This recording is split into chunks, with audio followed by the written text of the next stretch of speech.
আমাকে ছাইড়া যাইও না। সবাই হারায়, তুমি না হয় থেকে যাওয়ার জেদ করো। এই ভিড়ে আমি শুধু তোমার চেনা ছায়াটাই খুঁজি। অভিমান করো, তবু হাতটা হুট করে ছেড়ে দিও না। একা থাকার পুরনো ভয়টা আজও আমার পিছু ছাড়ে নাই। তোমার হাতটা ধরলে মনে হয় আমারও একটা ঘর আছে।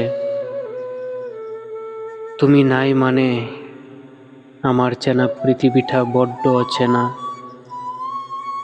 বেশি কিছু চাই না, শুধু তোমার কাঁধে একটু মাথা রাখো। মানুষ হারাইতে হারাইতে আমি এখন বড্ড বেশি ক্লান্ত। যদি কখনো যেতে চাও, তবে একবার পিছন ফিরে চাইও, দেখবা তোমার মায়ায় আমি আজও কেমন হয়ে আছি।